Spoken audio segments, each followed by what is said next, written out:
Now, live in HD, covering Fort Worth, Dallas, and all of North Texas, this is CBS 11 News at 10. Injured in the Fort Hood shooting, honored by the president. So why was it so difficult for her to return home from the State of the Union address? Did you recognize the woman sitting next to First Lady Michelle Obama during last night's State of the Union address? It was Kimberly Munley, the civilian officer hailed a hero for her actions during the Fort Hood massacre in November. The government flew her to Washington, D.C. for last night's speech, but it was a physically painful journey. So a local company stepped in to bring her home. Joel Thomas tells us why in a story you'll see only on CBS 11.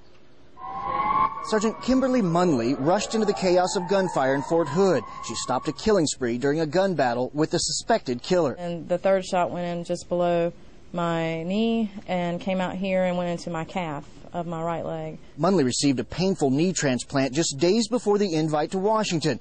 But Munley answered the president's call. Her military employers picked up the tab. That meant Munley flew coach, because that's all government regulations allow. It's not really their fault. It's just their only way of booking the accommodations. Unable to stretch out her leg, Munley suffered the entire flight.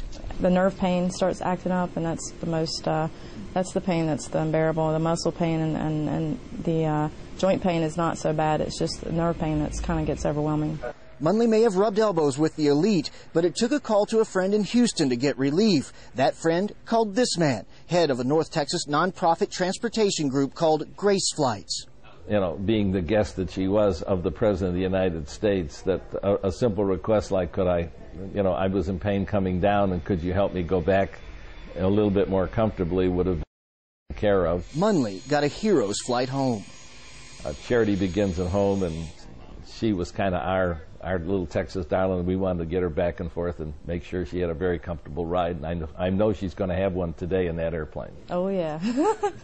I slept like a baby, and it was the best flight I've ever had. It's so amazing. Joel Thomas, CBS 11 News. Munley says she still doesn't feel like a hero. She says she believes a higher power put her in that situation so she could do the job she was trained to do.